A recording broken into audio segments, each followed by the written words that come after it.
Le damos la bienvenida a los que vienen por primera vez y a todos los hermanos que se conectan con nosotros a través del internet, ahora y durante toda la semana. Abrimos la Santa Palabra de Dios en el primer libro de los Reyes, capítulo 8, en el nombre del Padre, del Hijo y del Espíritu Santo. Amén. Primer libro de los Reyes, que es donde nos quedamos, capítulo 8. Vamos a comenzar en el versículo 46. Dice, Primera de Reyes, capítulo 8, 46, seguimos con la oración de Salomón en la dedicación del templo de Salomón, primer templo de Israel, del cual hemos hablado ampliamente y está en el internet los que no han podido venir a las clases anteriores. Dice Primera de Reyes 8, 46, cuando pequen contra ti, pues no hay hombre que no peque, y tú irritado contra ellos los entregas al enemigo y a sus vencedores y los deporten al país enemigo lejano próximo. Si en la tierra de sus dominadores se convierten en corazón, se arrepienten y te suplican diciendo, hemos pecado, hemos actuado perversamente, no hemos hecho culpables. Si en el país de los enemigos que los deportaron se vuelven a ti con todo su corazón y con toda su alma y te suplican vueltos hacia la tierra que le diste a sus padres y hacia la ciudad que has elegido y al templo que he edificado a tu nombre, escucha tú en los cielos, lugar de tu morada. Perdona a tu pueblo lo que ha pecado contra ti, todas las rebeliones que cometieron. Concédeles que encuentren la compasión de tus dominadores para que se apiaden de ellos, porque son tu pueblo y tu heredad, los que sacaste de Egipto del crisol de hierro. Que el Señor añada bendición a su santa palabra. El templo, hemos visto todos estos días anteriormente, el templo que hizo Salomón era un lugar de adoración. No hay ninguna duda que ese era un lugar propicio para Israel adorar a Dios, porque ¿qué es lo que hacía al templo un lugar de adoración? Porque acuérdense que Salomón dice que Dios no mora en ningún templo, lo cual es cierto, contrariamente a los templos paganos, que en los templos paganos había un Dios y el Dios se moraba en ese templo. En el templo de Israel Dios no mora, dice Salomón, en ningún templo. ¿Qué es lo que hace el templo de Israel? Un lugar de adoración, el arca. ¿Y por qué el arca? Porque adentro tenía el testimonio del pacto, las tablas de la ley, que era el contrato de Dios con Israel, no era el cajón del arca cuadrado, sino lo que estaba adentro, que Dios hizo con Israel o un pacto. Y el centro de la vida de Israel, ¿qué cosa iba a ser? El pacto. El pacto va a ser el centro del corazón de Israel, va a ser. Por eso que si tú no entiendes el pacto, y lo hemos dicho un millón de veces, tú nunca vas a entender la Escritura. Yo decía el otro día en un retiro que estuve en Long Island este fin de semana pasada, y no lo voy a preguntar para que no digan, nadie sabe decir, que qué cosa hace un collar de perla. ¿Collar de perla qué lo hace? ¿Las perlas o el hilo? El hilo, no las perlas. Sin el hilo, las perlas son un montón de bolitas. O sea, lo que hace un collar no son las perlas, es el hilo. El hilo es lo que da consistencia a un collar. Y así es el pacto. Si tú quieres entender la Biblia, tú tienes que entender el pacto de Dios. Porque todos los libros de la Biblia, toda la adoración de Israel, todo el sacerdocio de Israel, todo está engarzado ¿dónde? En el pacto. Por eso el que no entiende el pacto, lo que entiende de los libros de la Biblia es un montón de libros sueltos ahí, como que tienen una cajita llena con montones de perlas. No tiene ningún sentido. Cuando tú entiendes el pacto de Dios, te empiezas a entender los libros, empiezas a entender este ascendente que hemos visto desde el primer pecado de los hombres hasta que ya van teniendo, ¿qué cosa? Un templo para adorar. Pero todo esto lo marca, ¿qué cosa? El pacto. Por eso el corazón del templo es el pacto y nada más que el pacto. ¿Y el pacto dónde está simbolizado? En las tablas de la ley. Ahí es donde está el pacto. Ahí es donde el Señor. Y decíamos que mucha gente no entiende la ley. Mucha gente piensa que la ley son restricciones. Y te lo dicen, alguna gente que predican te lo dicen. Porque ¿con qué comienzan los mandamientos? No. Y hay gente que piensa que son restricciones que pone Dios. Y no son restricciones que pone Dios. Es que los mandamientos es que el Señor te está diciendo cómo tú tienes que vivir para agradarle a Él. Tan sencillo como eso. Anteriormente a los mandamientos, ¿los hombres sabían cómo agradar a Dios? No. Nadie sabía qué agradaba o qué disgustaba a Dios. Por eso que vemos que los patriarcas tenían cantidad de mujeres, por eso vemos todos los crímenes que habían. El hombre no sabía qué agradaba o qué desagradaba a Dios. Cuando Dios del pacto da los mandamientos, ¿qué esos son los mandamientos? El camino para entender qué cosa agrada a Dios. No son restricciones, porque si tú quieres no la cumples. Ahora, si tú no agradas a Dios, es problema tuyo. Atenta a las consecuencias, está fuera de la sombrilla. Pero tú puedes incumplirlo y se acabó, y punto. Por eso no son como lo ven los que no tienen gracia, los que no tienen la gracia, los que no entienden. Vuelvo a repetir, los mandamientos no son restricciones. Es lo que Dios te dice, cómo tienes que vivir para agradarle a Él. Es sencillamente. El otro día hay una caricatura que es cierta, que había una cerca pintada, no, yo no sé pintar, pero había una cerca que decía los mandamientos. Y aquí lo que había era un precipicio. Y por aquí había un muchacho, había uno que estaba saltando, el muchacho le decía, no saltes por ahí. O sea, el muchacho que iba a saltar, porque pensaba que la cerca, ¿qué cosa era? Una restricción. Pero ¿qué cosa era la cerca? Le estaba diciendo, detrás lo que hay es un precipicio. Y eso que son los mandamientos. No es una restricción. Te está diciendo, si te saltas los mandamientos, ¿tú sabes lo que hay detrás? Un precipicio. Si robas, si andas acostándote con todo el que te encuentras por el camino, si mientes, ¿tú sabes qué cosa, dónde vas directo? A un precipicio. ¿Y cuántos precipicios, cuánta gente se ha caído por el precipicio? Todos tenemos nuestra familia en amistades, lista de personas que se han ido por el precipicio. ¿Por qué? Por no sostenerse. ¿Por qué? Por lo que piensa que es una restricción, y que no es una restricción, es un consejo para que no nos muerdan las serpientes. ¿Te acuerdas? Las serpientes estaban en Israel. ¿Las serpientes estaban en el desierto o no? ¿Sí? ¿Mordían Israel? No. ¿Cuándo las serpientes comenzaron a morder a Israel? Cuando Israel dejó de obedecer a Dios. ¿Por qué las serpientes mordieron a Israel cuando empezó a desobedecer a Dios? Porque se fueron de abajo de la protección de Dios. ¿Qué protegía a Israel de la serpiente? El poder de Dios. Se fueron debajo del poder de Dios, se quedaron sin protección, las serpientes los mordieron. Y eso es lo que está pasando en este país y en todos los países. Nos estamos yendo fuera de la protección de Dios. Y las serpientes nos están mordiendo. Y en este país están pasando cosas que nunca se ha visto y las que van a pasar. No quiero ser profeta de calamidades, pero las que van a pasar. Las que van a pasar son horribles. Yo hablaba hoy con una persona y nosotros nos acordamos de lo que decía Jesús a las mujeres de Jerusalén. No lloren por mí, lloren por sus hijos. O cuando decía Jesús, bienaventurada, esa persona me decía, yo no entendía cuando Jesús me decía, bienaventurada las que no tuvieron hijos. Y esa persona me decía, hoy lo entiendo. Porque es una preocupación la sociedad que le estamos dejando. Jorge estaba allí y me invitaron a dar una charla a los jóvenes. Nunca se me olvidó ese día. A unos jóvenes de señor Newman, que cuando llegué preparé una charla para jóvenes de 20 años, todos tenían 14 años. Tuve que cambiar la charla, pero yo se los dije a ellos. Me contó Jorge y Lorena me contaron que después hubo una gran conmoción y estuvieron hablando con los padres hasta las 4 de la mañana. ¿No, Jorge? Pero yo les dije a los muchachos, yo no envidio la juventud de ustedes. Yo no me cambio por nada de la vida. Antes decía, yo me cambio por uno de 20. Yo no me cambio por nada de la vida por uno de 20. Y yo les decía a ellos, yo fui niño, viví como niño, disfruté mi infancia. Yo fui joven, viví como joven, disfruté mi juventud. Después fui adulto, viví como adulto. Yo decía a ellos, ustedes nacieron viejos. Ustedes no tienen infancia. Ustedes no tienen la capacidad que tenemos nosotros de jugar, de apreciar las cosas sencillas, de hablar con nuestros abuelos, de hablar con... Ustedes no tienen eso.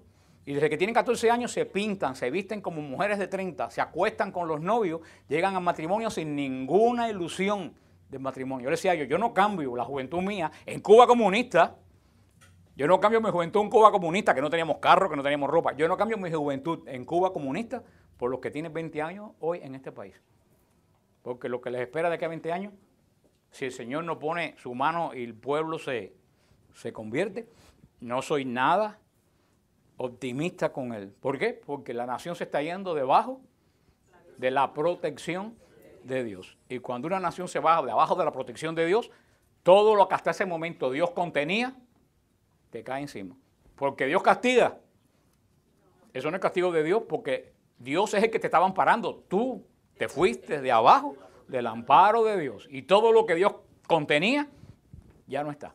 ¿No? Esta nación, todos los males de esta nación comenzaron con el aborto. Se han matado más niños que en todas las guerras mundiales juntas. Y lo dice la palabra de Dios, donde se asesinan tantos niños inocentes, los espíritus malignos están. Y ahora con esto de llamar matrimonio a cualquier porquería, esto es casi tan grave como el pecado original. Porque el primer pecado que ocurrió porque el demonio quiso dividir un matrimonio, la unión de Adán con Eva. Y los pecados se notan y desafortunadamente lo vamos a notar. Y uno dice, bueno, ¿qué culpa tengo yo? Pero ¿qué pasa si te dan 3 debajo de una sombrilla? Yo soy el dueño y yo cierro la sombrilla. Si yo soy el dueño y me llevo la sombrilla, ¿qué le pasa a los demás? ¿Y es culpa de la lluvia? Es culpa de que yo cerré la sombrilla. Hermano, estamos en tremendo problema. Y lo mejor del caso es que todo el mundo... Yo estaba pensando el otro día que estamos como en la época de Noé. Que dice la Biblia, Noé estaba construyendo el arca y todo el mundo emborrachándose, jugando y diciendo, no, mira, ese está loco, aquí no va a pasar nada. Estamos como en la época de Noé. Hay unos cuantos que estamos viendo lo que viene y el resto, eso están... Y después, cuando venga lo que venga, entonces insultamos más a Dios porque decimos, ¿y dónde está Dios? Dios no está si lo hemos echado a patadas. ¿Cómo va a estar Dios si nosotros echamos a patadas de la escuela, de la familia, de la nación? Sí. Nosotros lo hemos echado a patadas, ahora nos burlamos de Dios. Y ahora ahorita que en Oklahoma sacaron los 10 mandamientos, están poniendo una estatua de Satanás más grande que esta casa.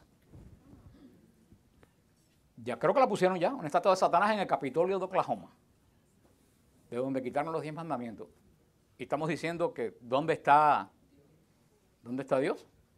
Yo nunca pensé en la vida que iba a ver en este país una estatua de Satanás puesta en un Capitolio. Nunca, ni en mis peores sueños. Y ahí está. Y después decimos, hermano, lo bueno que tiene Satanás es que eres sincero. Satanás da lo único que tiene. Muerte. Él no es que es malo, él es sincero. Él te da lo único que él tiene y te le da en abundancia. Dios da vida en abundancia. Satanás da muerte en abundancia. Si tú, fíjate, toda esta gente que sirven a Satanás, ¿cómo termina? Muerto. Mira para Hollywood. Hollywood es la catedral de Satanás. ¿Y cómo han terminado todos los artistas? Muertos. De sobredosis de pastillas porque no pueden dormir. Gente preciosa con todo el dinero del mundo, con todo, y no pueden dormir. Y se tienen que morir, se mueren de sobredosis de pastillas para dormir. Y jóvenes, en plena juventud. O sea que, sinceramente, la gente no está viendo que algo está mal. Están buscando donde no hay. Y entonces los que buscamos a Dios nos dicen que estamos locos o pasados de moda. Pues eso mismo lo pasó Israel. Lo pasó Israel en el desierto. Esto lo pasó Israel en el desierto. Por eso estamos diciendo que el templo era un lugar de adoración. El templo de Israel era el testimonio al mundo de que ellos eran diferentes. Por eso levantaron un templo a Dios. A un Dios que no tenía figura. El templo era el testimonio visible de que Israel adoraba a un Dios que se le había manifestado, que era diferente a todo el resto de los dioses. Ese era el testimonio visible del Dios de Israel. A nosotros, ¿qué es lo que nos mandó el Señor? A ir por el mundo predicando el Evangelio. Los judíos tenían que venir al templo. El Señor nos ha dicho a nosotros, no nos quedemos en el templo. Vayamos a predicar el Evangelio, según se lo dijo el Señor en el capítulo 28 del Evangelio de San Mateo. Dios no se reúne ahora con las personas en un lugar en particular, sino que lo hace en cualquier lugar. ¿Se recuerdan? En Israel todo el que tenía que adorar, ¿podían adorar en sus pueblos? No. Para adorar, ¿dónde tenían que ir?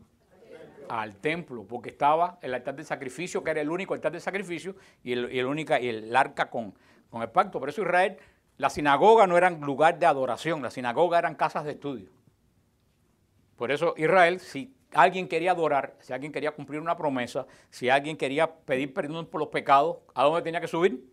Al templo y ofrecer ¿qué cosa? El sacrificio por el perdón de los pecados. ¿Se recuerdan? Que hablamos hace 2 o 3 semanas que los judíos confesaban en voz alta sus pecados. ¿Se recuerdan? Sí. Los judíos confesaban los pecados. Cuando un judío pecaba, tenía que traer un sacrificio. El sacrificio de un animal. Y el judío ponía las manos en la cabeza del animal y confesaba su pecado en voz alta delante del sacerdote. Entonces se mataba el animal. En Israel había confesión y eso no se lo dicen los protestantes. Y todavía hoy en día en Israel, el día de Yom Kippur, la gente, los rabinos, pues, se ponen de pie y confiesan sus pecados públicamente. Público. O sea que, porque sin confesión de pecado, hermano, no hay conciencia de que uno tiene pecado. Si te dije, yo te perdieron los pecados, los que tú quieras, tú ni te acuerdas qué pecado tienes. Cuando tú los dices, tú estás diciendo, yo hice esto y esto. Estás reconociendo, como dice la hermana, que ahorita me voy a sentar, le voy a dar la clase a ella. No, estoy jugando. Estoy jugando contigo. Ya, por lo menos ya no tengo eco. ¿Se acuerdan que yo tenía eco? Yo antes tenía eco. Yo antes decía, porque el Señor dijo, y oía, dijo. Menos mal que el eco se ha terminado últimamente, he mejorado bastante. Pero lo que estábamos diciendo, todo eso que Israel lo podía hacer, no lo podía hacer en Nazaret, no lo podía hacer en Galilea, no lo podía hacer en Tiberiade, no lo podía hacer en Safet. Si Israel tenía que hacer todo eso, tenía que subir al templo. Por eso se acuerdan el diálogo de Jesús con la samaritana, que es tan importante. Cuando la samaritana le dijo a Jesús, me han dicho que aquí hay que adorar los samaritanos, pero los judíos dicen que hay que adorar en Jerusalén. ¿Y qué dijo Jesús? Tiempo vendrá que no se adore ni en Jerusalén ni en Samaria, sino que se adore en espíritu y en verdad. Porque nosotros no estamos ligados a un templo. Porque ¿qué es lo que ligaba? ¿Qué es lo que ligaba el templo? El pacto. ¿Y qué le ligaba a Israel con el pacto? Los sacrificios, que solamente se podían hacer. Ahora Cristo es un sacrificio único y perenne. Por eso ahora se puede adorar a Dios en cualquier lugar. Porque nosotros adoramos a Dios a través del sacrificio de Cristo y nosotros llegamos al sacrificio de Cristo en cualquier lugar que nosotros estemos. Por eso que Jesús dijo que se va a adorar ya no en el templo de Jerusalén, sino en espíritu y en verdad. Y eso hizo esto que nos dice Jesús es una gran enseñanza. Dice, ya no se va a adorar en un lugar específico, únicamente en Jerusalén. Ahora se adora en espíritu y en verdad. Primero se adora en espíritu. ¿A qué estaba ligada la adoración? ¿A qué? Sigue sin adorar. Sin esto no había adoración. Sacrificio. Sin sacrificio no había adoración. No hay un solo caso en Israel que se adore si no hay primero sacrificio. Por eso no hay, y eso es un axioma que lo tienen que aprender, no hay adoración sin sacrificio. Entonces, claro, ¿dónde único se podía sacrificar? En el templo. Pero ahora Jesús hizo el único sacrificio. Por eso nuestra adoración ahora está basada en ¿qué? En el sacrificio de Jesús en la cruz, y podemos llegar a través de ese sacrificio en el mundo entero a adorar a Dios. Por eso que ahora podemos adorar a Dios en espíritu. Porque ¿cuál es nuestro sacrificio? La Eucaristía. Entonces, ¿y quién hace que el pan y el vino se transformen en el cuerpo y la sangre de Cristo? El Espíritu Santo. Por eso adoramos en espíritu. Y solamente una persona espiritual puede llegar a entender eso. Por eso que se adora en espíritu. Una persona que no es espiritual no puede entender eso. Una persona que no es espiritual dice cómo un pedazo de pan y un pedazo de vino se convierte en el cuerpo y la sangre de Cristo. Si tú piensas eso, tú no eres espiritual. No, tú no eres espiritual porque Jesús lo dijo. Jesús se lo dijo a los apóstoles. ¿Se acuerdan el discurso de Juan 6? El discurso más complicado y difícil que ha tenido Cristo en su vida. Cuando dijo, los padres de ustedes comieron maná y se murieron. El que come de este pan vivirá eternamente. Mi cuerpo es verdadera comida y mi sangre es verdadera comida. El que come mi cuerpo y bebe mi sangre, yo lo resucitaré en el último día. ¿Y qué dijeron los que seguían a Jesús? Esto no hay quien se lo trague. Este tipo está loco. Y se fueron todos los seguidores de Jesús. ¿Y quiénes se quedaron? Los apóstoles. Y que Jesús le dijo, vengan que les voy a explicar. Jesús le dijo, ¿ustedes se quedan o se van? Punto. ¿Y qué contestó Pedro? ¿Dónde vamos a ir que hayan palabras de vida eterna? Pedro dijo, yo no entiendo nada, pero si tú lo dices, lo creo. ¿Cómo se llama eso? Fe. Fe. A la Eucaristía solamente se llega por fe y a quien el Espíritu se lo concede. Ahora, quien no es espiritual, no puede entender eso. Los protestantes que no son espirituales, porque lo único que tienen buena memoria, que ellos me dicen, no puede ser que el pan y el vino se conviertan en el cuerpo y la sangre de Cristo. Dijo, menos puede ser que una mujer sin marido engendre un hijo. ¿Una mujer sin marido puede engendrar un hijo? No. Y si tú crees que el Espíritu Santo engendró a Jesús en el vientre de María, ese mismo Espíritu transforma el pan y el vino en el cuerpo y la sangre de Cristo, mismo que engendró en el vientre de María, es el mismo Espíritu, es el mismo poder. ¿Cuál es el problema? No hay visión espiritual. Y tenemos que darle gracias a Dios que lo que estamos aquí, que a nosotros el Señor nos ha revelado esa visión mucho antes de entenderla. Porque yo tengo 7 años sin entenderla, yo lo acepté por fe. Me lo dijeron y yo lo creí.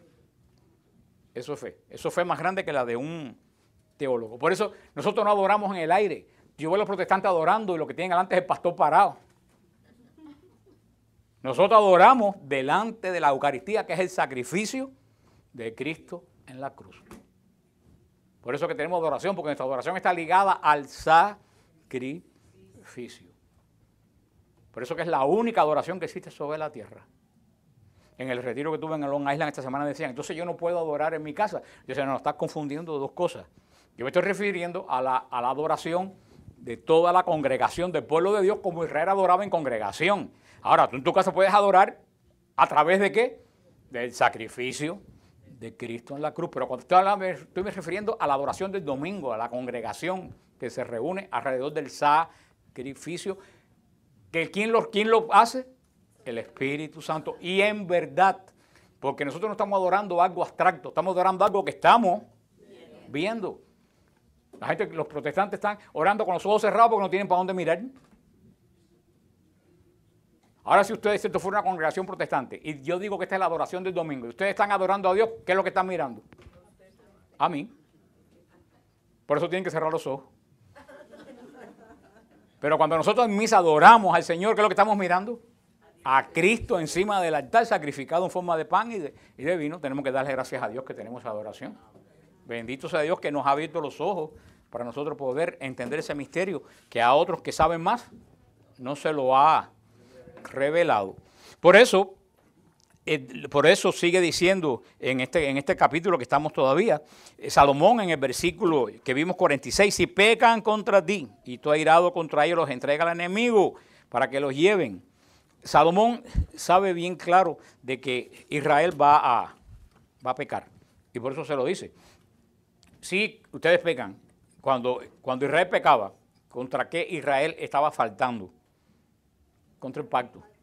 Todo pecado es faltar al pacto de Dios. ¿Y qué cosa es el pacto? Un contrato.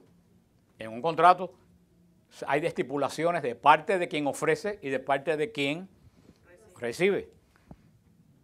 Si tú vas a comprar un carro, tú no tienes dinero. Entonces vas a hacer un contrato ¿con quién? Con el banco.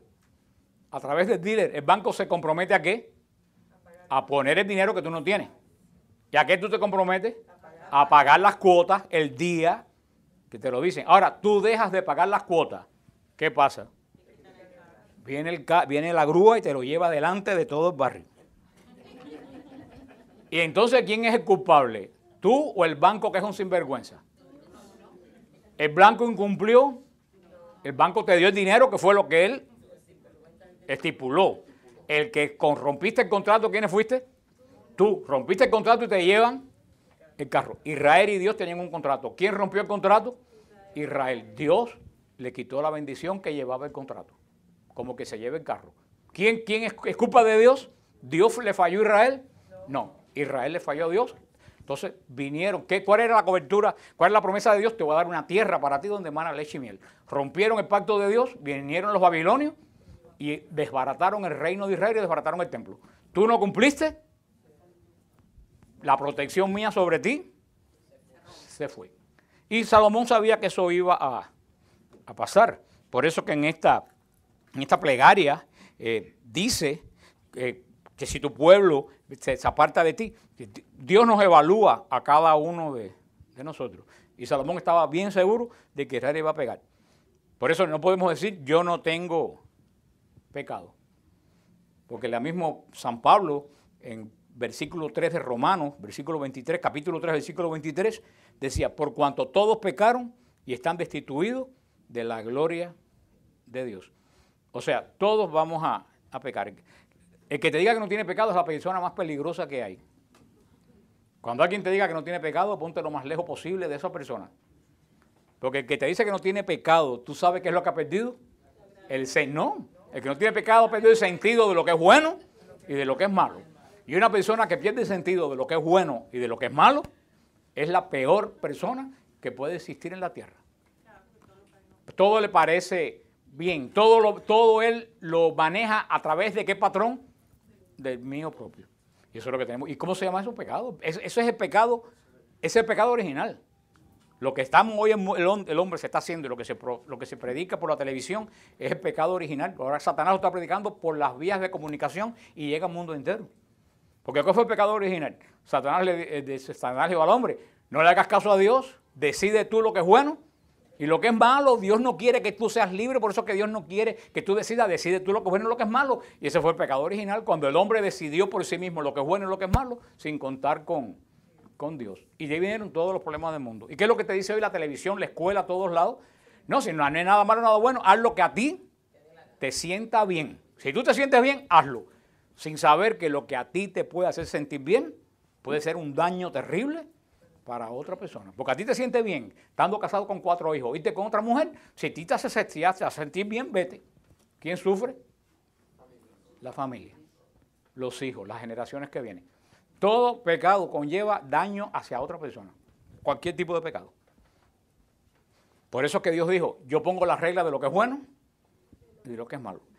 Pero lo que pasa es que a partir del pecado original, pues nuestra naturaleza se dañó. Y después dice Salomón, si ellos recapacitan en la tierra donde los hayas llevado cautivos, si se convierten y te suplican en la tierra de que los cautivaron, y dicen, pecamos, hemos hecho lo malo, hemos cometido impiedad, si se convierten a ti de todo corazón y de toda su alma en la tierra de los enemigos que los has llevado cautivos, y te suplican con el rostro en tierra, con el rostro hacia la tierra que tú le diste a sus padres, hacia la ciudad que tú elegiste, entonces escúchalo. ¿Cómo se llama eso? ¿Qué está pidiendo Salomón para su pueblo? Está pidiendo algo más que perdón. Él no está diciendo que los perdone. Misericordia. Salomón no está diciendo que los perdone. Dice, si ellos se arrepienten. Ahí es donde está el asunto. Si ellos se arrepienten. El perdón no es de gratis.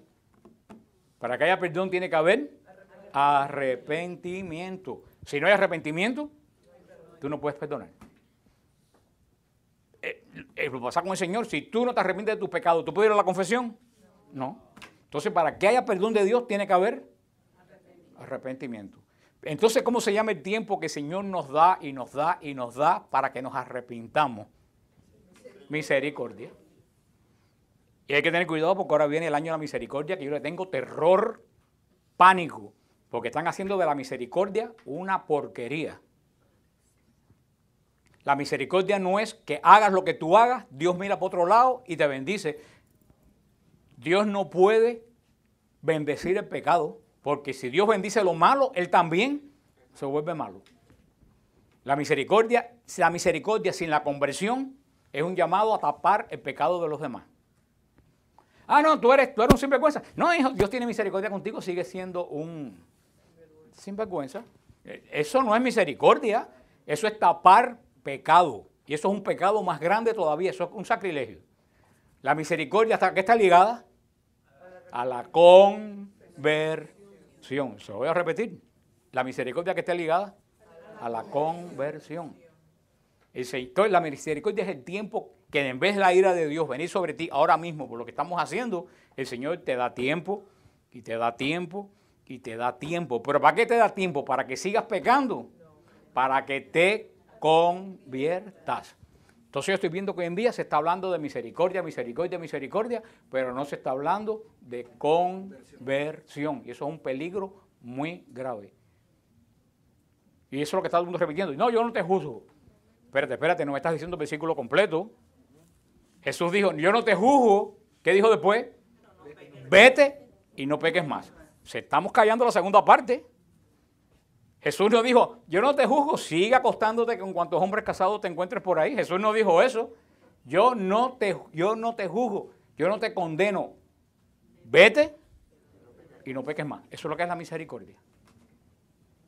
Si Jesús le dice, no, yo tampoco te condeno, vete y sigue la rumba que tienes hasta ahora, acostándote con cuantos hombres casados te encuentres. Entonces, ¿qué sería Dios? Un tapador de males. Y Dios no es un tapador de males.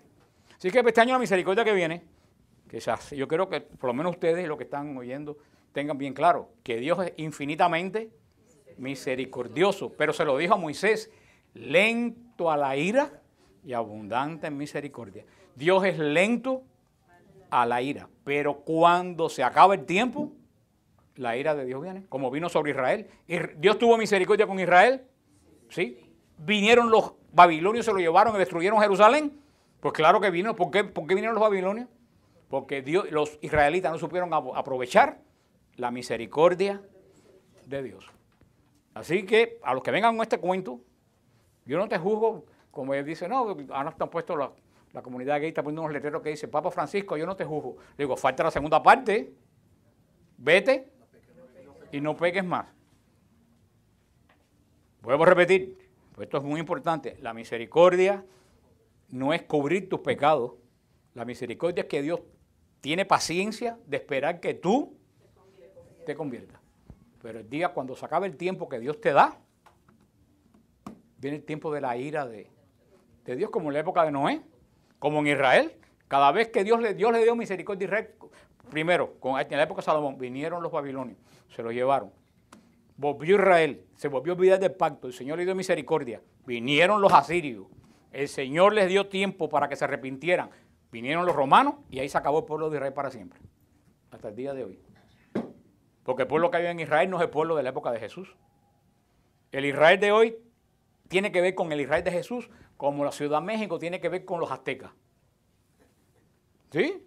¿Qué tiene que ver? ¿Qué tienen los mexicanos de hoy que tiene que ver con el Imperio Azteca? Absolutamente, no, absolutamente, si están todos mezclados con españoles, ni absolutamente nada, ni tienen la cultura ni la religión, nada. Ellos están ocupando el territorio que ocupaban los aztecas, punto. Y así pasa con Israel. El Israel de hoy no es el Israel de la época de Jesús. Ese pueblo se regó por el mundo, se mezcló con diferentes pueblos, ocupan el lugar del pueblo de Jesús, pero es un Israel nuevo, como México, es una nación, puso México porque es la más conocida, puede ser el Perú con los incas, ¿qué tiene que ver el Perú con los incas? Nada, que ocupan el mismo territorio, ¿no? Por eso el Israel, aquel se acabó cuando se acabó el templo, porque Dios le dio tiempo y tiempo y tiempo, hasta que la misericordia de Dios dijo, basta. Israel fue desparcido por toda la tierra. Esto es lo que está diciendo Salomón. Ten misericordia, pero cuando se le acabe la misericordia, porque esta gente no cambia, si ellos se vuelven a arrepentir, vuelve a tener. Lo bueno que tiene Dios, que Dios enseguida perdona. Lo único que Dios tiene malo es la memoria. Es lo único que está mal en Dios. En cuanto tú te arrepientes, Dios se olvida de todo lo que te hiciste y comienzas otra vez. Gracias a Dios. Si no, que no sé qué pasará con nosotros. Cuando tú sales del confesionario, Dios se olvidó de todo lo que tú hiciste hasta ese momento. Como dice la palabra de Dios, lo clavó tus pecados en la cruz y lo tiró a lo profundo del mar. Mas nunca nadie lo encuentra. Dios no se está acordando de tus pecados. Cada confesión, Dios borrón. Yo estaba diciendo en retiro que cada confesión es como que tú sales de la pila de bautismo. Sales en cero. En cero. Esa es la misericordia de Dios. Pero ¿qué es lo que tiene que haber? Arrepentimiento y conversión. Hoy me escribió un muchacho y me decía, pero es que voy y me confieso lo mismo. ¿Para qué yo me voy a confesar si yo me confieso lo mismo? Bueno, yo le dije, tan absurdo como tú me digas que tú no vas más a médico porque siempre coges catarro y tienes que ir al médico. ¿Tú coges catarro una sola vez en la vida? No. Y cada vez que tú coges catarro, ¿qué tú haces? O una infección, vas al médico. ¿Para qué están los médicos? Para quitar las enfermedades. ¿Para qué está la confesión? Para quitar tus pecados. Punto. Yo le digo, que tú me dices es absurdo. Es como decir, yo voy a ir al médico cuando esté sano. ¿Eso tiene sentido? ¿Cuándo uno va al médico? Yo le decía, mira, si Cristo hubiera sabido que nosotros íbamos a pecar una vez y más nunca íbamos a pecar, hubiera una sola confesión en la vida. Como bautismo que hay uno solo. ¿Cuántas confesiones hay? A cualquier hora, en cualquier momento. El Señor sabía que nosotros íbamos a pecar y la confesión es un modo de restaurar nuestro pacto con Dios. Y eso es lo que le está diciendo, Salomón al Señor. Salomón, como decimos en mi tierra, está poniendo el parche antes que salga el grano. Como dicen en otros lugares, se está curando en salud. Está diciéndole, cuando ellos pequen, porque van a pecar y se rompe el pacto, tú te los lleves, si ellos se arrepienten en ese lugar donde están, entonces, fíjate que muchas veces cuando viene la ira de Dios sobre nosotros es un tiempo bueno para nosotros, porque es cuando nosotros recapacitamos, nos convertimos y viene la misericordia de Dios. Lo malo es que Dios siempre estuviera enojado, pero Dios solamente basta, el hijo pródigo, ¿qué bastó para que el padre se olvidara de lo que le robó, del insulto que le dio? Nada más que viera el muchacho venir por el camino. Pero el padre no se movió de la puerta, el padre salió a buscarlo. El hijo tuvo que regresar por él con la cabeza entre los pies. Y eso es lo que mucha gente no se fija. El padre se olvidó, hizo fiesta, no se reparó en el insulto tan horrible que el hijo le hizo. Porque lo que el hijo le hizo al padre en esa cultura era como decir, no te acabas de morir, dame lo que me pertenece y muérete, reviéntate. Eso fue lo que le dijo al padre. Pero nada más que el padre lo vio, vístanlo de primogénito, hagan fiesta. Pero el muchacho tuvo que decir, estoy comiendo comida de puerco, mientras en casa de mi padre los criados comen cualquier... El muchacho no vino por arrepentimiento, el muchacho vino por hambre. Por eso hay dos tipos de arrepentimiento, uno perfecto y uno imperfecto. ¿Cuál es el arrepentimiento imperfecto? Que tú te arrepientes de tus pecados por miedo a ir al infierno. Ese es un arrepentimiento imperfecto. ¿Vale? Claro que vale. Ojalá todo el mundo se arrepintiera de sus pecados por miedo de ir al infierno, pero no es perfecto. El arrepentimiento perfecto es cuando tú te arrepientes por haber ofendido a tu Padre Dios. Ese es el arrepentimiento perfecto. Pero bendito sea Dios, vale solamente con el imperfecto. Por eso que Salomón hace una llamada a Dios y fíjate que le dice, estén ellos donde estén, cuando se vienen ¿hacia dónde? Hacia la tierra que tú le diste a sus padres. ¿Se acuerdan que dijimos que Israel para orar tenía que virarse hacia el este, hacia donde está Jerusalén? De ahí los islámicos copiaron eso de orar mirando a la Meca. Eso no es de ellos, eso es copiado de los judíos, porque los judíos oraban mirando hacia Jerusalén. Y las iglesias católicas, hasta el Concilio Vaticano II, se hacían mirando al este. Todas las iglesias católicas tenían que tener el altar hacia el este, hacia donde está Jerusalén. Después del concilio se empezó a fabricar las iglesias en cualquier lugar, pero la iglesia seguía la tradición hebrea de construir las sinagogas. Fíjense, todas las sinagogas, fíjense en Miami Beach, todas las sinagogas están orientadas al este, porque los judíos siguen orando hacia Jerusalén. ¿Pero por qué hacia Jerusalén? Porque esa era la promesa del pacto de Dios. A nosotros no tenemos que mirar a Jerusalén, entonces nosotros tenemos que mirar ahora al cielo, porque nuestra promesa está en el cielo, Jesucristo. Pero ¿para qué nos sirve todo esto que estamos viendo? Para aprender de los hebreos sus fallos y sus cosas buenas. La semana que viene, aunque no estamos en Crónica, la segunda que viene vamos a leer el segundo libro de Crónicas, que tiene que ver con la consagración del templo, para ya pasar a los sacrificios que hizo Salomón en la consagración del templo, porque como todo en Israel, toda adoración, toda consagración estaba ligada a sacrificios, en el nombre del Padre, del Hijo y del Espíritu Santo. Amén.